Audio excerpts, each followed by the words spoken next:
So here, let's just talk about the changes. So, beginning 2015, I already told you, 7 model year exemption. We're going to do an onboard diagnostic test. So we're going to, remember, we're already checking it. We're just not passing or failing it. We're going to plug on to the car. We're going to and pass or fail based on OBD for 4 model years, which means 2 test cycles because we've got a biennial test. Everybody follow that? So you get 2 test cycles for over a 4-year period. 2 tests. And then we're going to, this is a big one, start testing hybrids. So hybrids are going to start being tested starting in January. That will be a pretty big change for a lot of people. They're going to get their card in the mail. They're going to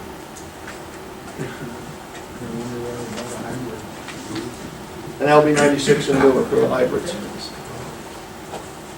I'm going to tell this to you several ways. So I've got at least 3 slides in here. I'm going to tell you all the same stuff so that by the time we get, again, when we get done, you're going to be wondering, oh, what did he say, what did he say? But by the time we get done with it, I think you'll have it down. 2015, so model year 2005 to 2008 model years will get an OBD test. Now there's an exception. If this is a model year, a vehicle that's getting an OBD test in other states, which pretty much all the other states are doing OBD testing. That's how they test it. How many of you are familiar with monitors? Okay, some of you are familiar. You don't use them probably as much as you're going to use them, but they're the way. It's the onboard system's way of telling you it's ready to test. All the monitors are set to ready. In other states, most other states, when the vehicle comes in and all the monitors aren't set to ready, there's a variety of reasons why they may not be. If the monitors aren't set to ready, they get rejected. They say, for most states, they say, you got to leave. You got to go. And it was, I looked at some data in Maryland, and it can be somewhere up around 1 out of every 4 cars on the older stuff, like 96, 97, that kind of stuff. In Colorado, instead of rejecting the vehicle, sending one down the road, we're going to give it an alternate IM240 test. So we're just going to check the emissions. If the emissions are still low on the vehicle, even though the light's on, we're going to pass the vehicle. We're not going to reject them, make the person go now drive it someplace for 5 days or 3 days or something like that and come back. And the other thing that can happen in some of the other states is the vehicle doesn't communicate for some reason. Who knows why? They plug it on and the vehicle just doesn't communicate. They get rejected. They have to say, okay, this has got to, you got to get it communicating. Colorado, again, we'll give it an alternate IM240 test. If it passes, we're going to give the vehicle a passing test. If it doesn't pass, now it fails, you guys got to fix it. 2004 and older are going to get an IM240. Now we're going to do an exception on that side too.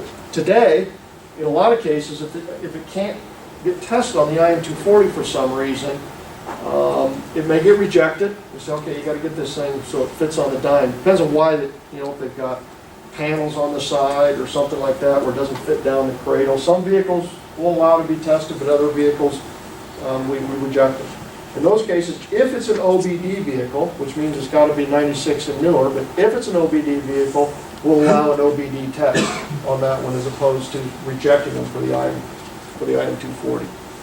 So will that include, because they won't test anything that's got bigger than 33-inch tires on them, will that include tire size as well? It may, right.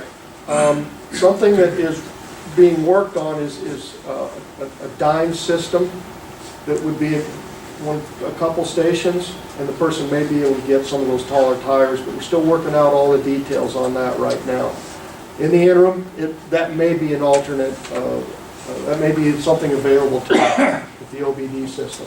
But it's got to be, it's got to be 96 and newer. Yeah. Is that something that the customer can request to not have their car run on the dyno? Some people don't like that. It can't be arbitrary. In other words, if they've got a 2003 vehicle, then it's going to get tested on IM240. Oh, okay. So it's not up to it's up to the station, not up to the. It's not even up to the station. It's all in the software. Oh, okay. So if the vehicle comes in and it's 2003, it's going to get an IM240 test. Now, if it can't be on there, then they may default to the OBD system, Right. but it just depends on why it's not going to get IM240 tested. And then the idle test is still going to be for pre-1982, in other words, 81 and older, and the heavy duty. The heavy duties will still get an idle test, so no real changes there. Are they still passing and failing 81s only for the higher speed? Because it used to be that 80 and older were just idle, they ran it. Right, and then the 81, right. and 81 was that weird year. I've actually got to go back and look at that, because there were some changes made to that. I don't know, do either one of you guys know? What was the question? The 80 idle test, does it include the 2,500 RPM or not? You mean to pass or fail, right? Right. Did they I think test that's- the 80, It used to be the 81 did have to pass the 2,500, but I think that got changed. You remember? And it was Yeah. just 81. Yeah, right, and that was a modeling issue, or exercise, I guess, as well. All right, so this is another way, oh yeah, go ahead. Just to clarify, the 2005 through 2008 will not be driven on the rollers, just the OBD test? That's all that we... Right, so That thing lasts? 05 to 08 will be OBD tested unless for some reason monitors aren't set to ready or doesn't communicate. But other than that, yeah, then it gets OBD. So it's not even driven on the rollers? Not driving, driven on the rollers. Right. Another question, a lot of cars rejected for other warning lights, ABS lights, airbag lights? That's not, probably not gonna change. Okay. Right. Yeah. So if the, And that's the contractor, basically, they just don't wanna take on the added liability of those lights. And it kinda depends on the light, some of them come on during the test, those are usually okay.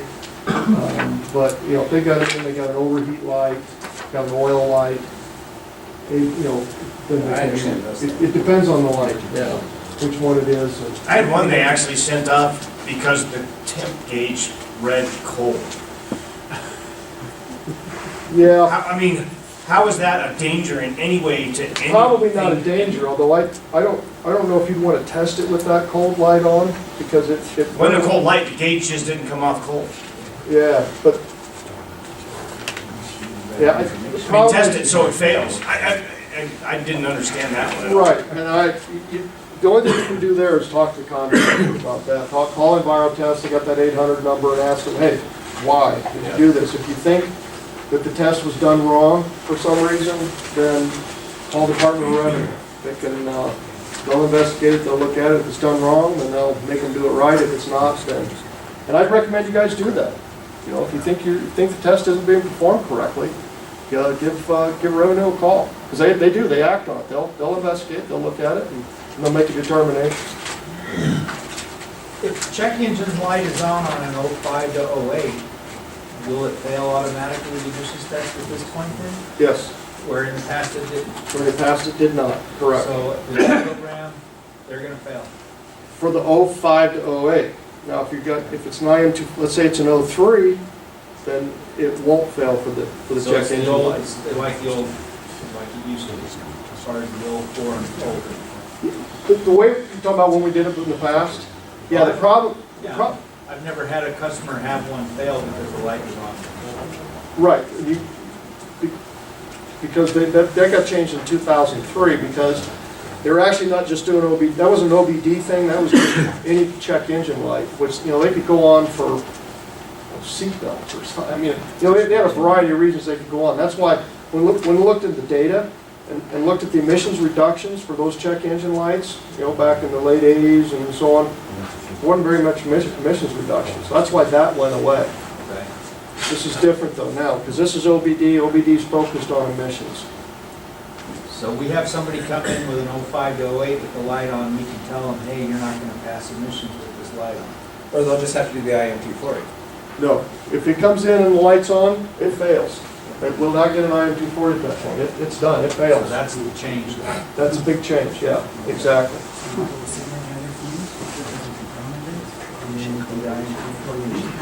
So I again, don't understand, like, I just see a huge loophole, you pull the DLC fuse that powers the DLC, you get no communication at the pigtail, and they do the IM240, and they'll probably pass.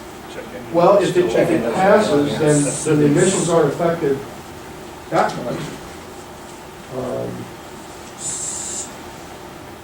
So it's Check engine light is on, let's say you fail gotta- no matter what. Right, let's say whether you can gotta- establish communication with the vehicle or not. Correct, correct. But if the readiness tests are not complete, they just run the IM240? What's that? If the light is off, but the readiness tests are not complete, they just run the Then IM240? they go down to 240, right. So if somebody, get back to this point, let's say it's got a P0420, P0420, P0430. Let's say the catalyst is completely dead. Well, in that case, probably not gonna pass the IM240. So it doesn't matter if they just. I've had several customers with the 420 that passed. with Right, fine. and that's the nature of the beast with the 420, is that the pass-fail threshold is so tight that you can have them on there where they pass. So the balancing act is that from an air quality standpoint, if you've got a vehicle with a mill on, but the emissions are low, then, there's not a lot of benefit there. So that's why we give them a quote, we give them a check with emissions. If whatever turn to check engine light is bad enough to cause a failure, then the vehicle fails, has to be fixed. But if it's something that doesn't cause emissions to go up, or doesn't cause emissions to go up a lot, then it will get a pass. But that's only if it's not ready or doesn't communicate. If it does communicate, the light's on, or the light's on and the mill command is on, then it fails. There's no option for an IM240. So here's another question then. Yeah, is there, so if your point is that somebody can get through the system, you're right. But they get through the system today. We got people that are changing engines, for crying out loud. Going in and driving, getting a test, and then they go back and change the engine back out again. We can't catch everything. We just have to try to catch most of it. The other thing you need to be aware of is that we've written in several software changes, software triggers, I guess I should say, where we'll be able to detect some of those kinds of things. You guys familiar with permanent fault codes? Okay, permanent fault code very well may trigger a non-passing vehicle. The problem with permanent fault codes is they didn't start till 2010, so we don't have those. But if you guys got a way around that, I'd be more than happy to listen to it. Another question, Jen. Yeah. Is a hybrid considered an unable to dyno tune car? Yes. So, Well, wait a minute, maybe I answered that too bad. Unable to do what? unable to dyne test? Yes. It is, okay. So, well, granted, the population of them is pretty small. At this time. 01 to But they're getting bigger. I mean, but yeah, 01 to 04 hybrids. that's pretty small, right? It falls into kind of a funny category here because it's outside the OBD2 or Those OBD test. will only be, the only option available for those is OBD2. Okay, so that's something of an exception to what you have listed here, because you've got 04s and older, or I am I have 240 idle, but yet we Correct. have a car that's deemed a Right, hybrid. and I've got another slide that'll cover that. Oh, okay, Oh, sorry, we haven't jumping got ahead. That's Sorry. That's good, you're thinking ahead, that's good. So this particular sheet is in your handout, because tomorrow, if I come in and ask you guys, what about this, what about that, you might probably be able to let me know, say, okay, well, it's an 04, what happened? But if somebody asks you in December, 4 weeks from now, you're gonna say, what did he say? He said, something about OB. That's what this sheet is. So all the things I just talked about are on this sheet. Talks about the exceptions, talks about the years, it's got a table, it shows the exempt, which ones will go OBD, which ones start out IM240. Now, not every one of them, not every exception is up here. Let me give you an example. Today, at 4 model years, if you sell the car in the 3rd model year, you got to get a test. Everybody know that? Okay, well, if you didn't, you do. You have to get a test at the beginning of the 3rd model year if you sell it at that point. So you lose that 1 year left of exemption if the car gets sold. That's not up there. That's still going to be part of this program, but instead of being 7 years, or I mean, 4, it'll be 6 years. So they'll lose that 1 year exemption. So some of that oddball stuff in here is not in there, but if I gave you all that, Information over. yeah, the font would be, this big. So those exceptions are relatively rare, but there's a few of them out there. Yes? So if I understand this correctly, if someone came in with an 03, for instance, with the airbag and traction control lights on, they could still test the emissions on OBD as an alternate? I don't think so. Unable to dyno What test. you're asking now is less part of part of our rules and regulations than it is the contractor's policies on what they'll test and what they won't. So for those kinds of questions, I direct you to call the contractor, because I'll be honest with you, I don't know every light, which ones they're allowing through, which ones they aren't. Revenue may know, I don't know, you have anything to say about, yeah. So, but there are a lot of those lights that they're gonna reject, like I said, and some of them are obvious to you guys, you know, like temperature light, you know, temperature light, well, obviously not. Some of them aren't so obvious. So if you've got one that you think isn't, you know, isn't correct, I don't know, it was the, I don't know, give me a light that, Tire pressure knowledge. yeah, maybe the TPMS system, right, that might be one that, although I could see why, if you've got a low tire, you don't want to put it on the dime, because it's going to get hot. But yeah, that might be one, but, you know, call revenue, they'll look at it, but a lot of that is the contractor's policy. Is the, on the Airfare Colorado on their website, it says that they won't test 17-inch wheels or larger that come factory. That's their policy? Because I've gone in with like my 2000, which has 18-inch wheels from the factory, and they were gonna test it, and I pointed out on the website, and I had to pull teeth to get them to idle test it. Yeah. But it's, They have that option if it's a factory or not. Some of them are going to our technical centers for evaluation, because some of them are factory, some of them aren't factory. well, there's so many. Yeah, there are. Hence why I said that one of the changes that's should occur starting next year, but it's still in flux right now, exactly when. But they're going to have a separate dynamometer. But most of that stuff's the restraints. Yeah. So the restraints come out. And the people who are running the cars. Right. There's a few of them that it's because the car's too low, sits down the table too low, but most of them are restraints. So the intent is, and then the proposal is that they're going to have a dynamometer, if the restraints are disabled, they'll tie them down. But they'll have to go to, not every station's going to have that, it's probably only going to be a couple. So stay tuned for that. We'll try to let you know whenever that gets ironed out for sure, which stations it is. Do you think they'll have those next year, or? I think that's the intent, yeah. I think the intent is to have them.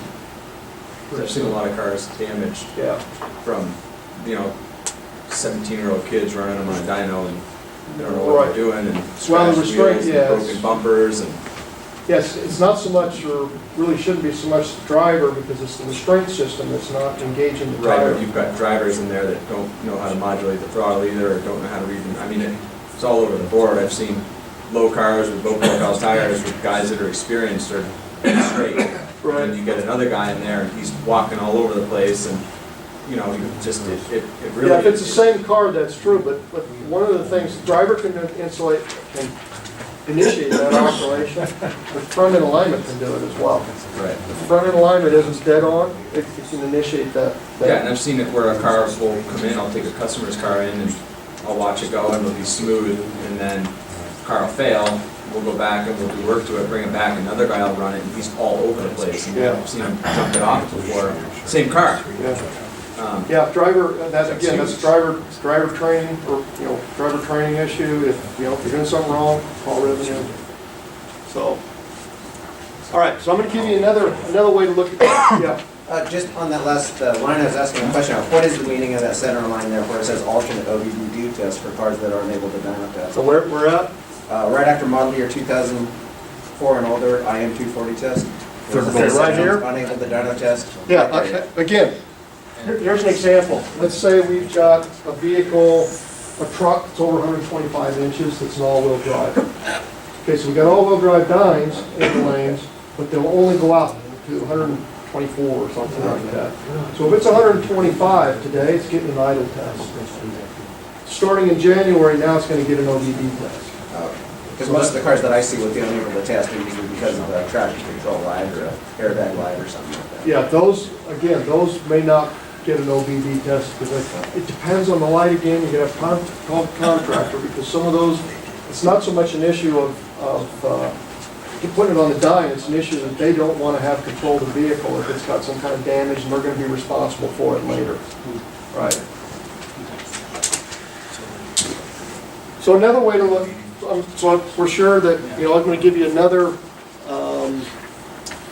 way of looking at this, and this is also in your handout, kind of more visual. It's kind of a flow chart. Again, doesn't cover every possible combination, but if the is the OBD test required? So is it age 8 through 11? All right, that's those model years we talked about, that would be OBD. Could be a hybrid, 2003, 2002. Oh, yeah, right up there. Okay, thanks. Anybody need one? Oh. If it's not OBD required, then it just goes down here, it's gonna get an IM240. If it is, next thing we wanna know is it able to communicate? And if so, are the required monitors set to ready? I got a whole couple slides I'm gonna have to give you on that. That's complicated as well. If it is communicating, and if it is ready, then it's gonna get the OBD test. All right? If it's not, now we're going to find out if it's a hybrid. If it is a hybrid, well, the only test available for that one is the OBD test, so it's going to go straight, it's got to be repaired. So that's categorical with no exceptions. Right. You will not IM240 test a Correct. hybrid car. As it stands today, we're not going to IM240 test, and I see that for the foreseeable future.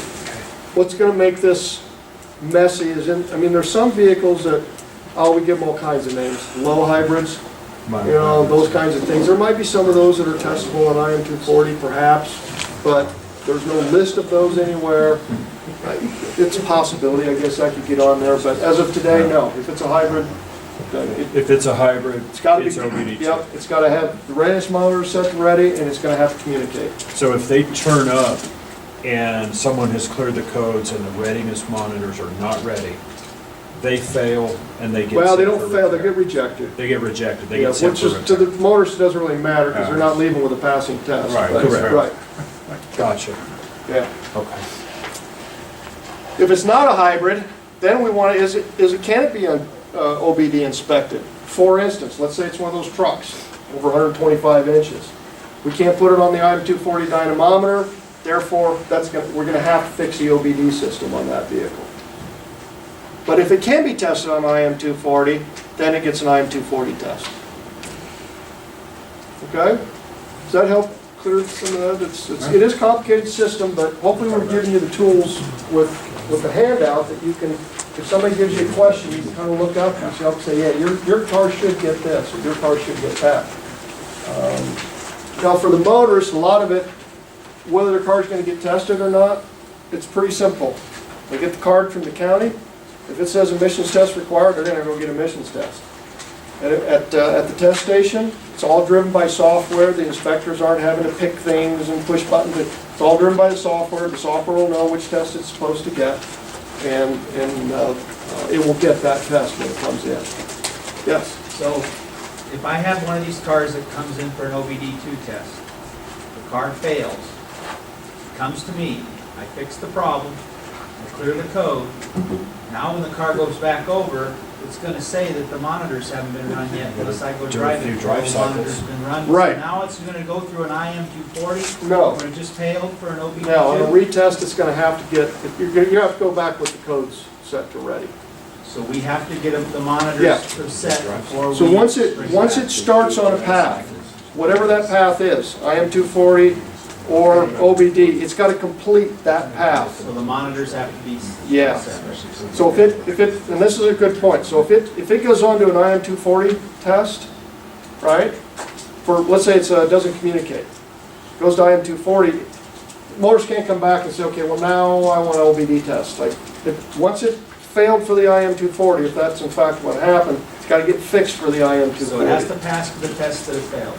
Right, exactly. Okay. Yep. Whether it's OBD or IM240. What's that? It has to pass the test that it failed the first time, whether it's Correct. OBD or IM240. Right, yes. Once it's failed, now it can't start defaulting. And when the really flat is, you can see it would end up with, a web, who knows what. So after it that failed, means but- we have to get the monitors to all set before we take it Yes. back. Yeah, and I will talk about that next. Collector's plates, I brought up somewhere around here, I don't know where it went. Oh, right here. I'm not gonna spend any time on it, but this is from revenue. This is, Crofter's plates changed quite a bit, so we can pass those out, and you can read that. If you have any questions, ask Steve in the back. No, but it became complicated based on legislative action a couple of years ago, so. Got any questions about that? I think if you read the memo, it's lays it out pretty well.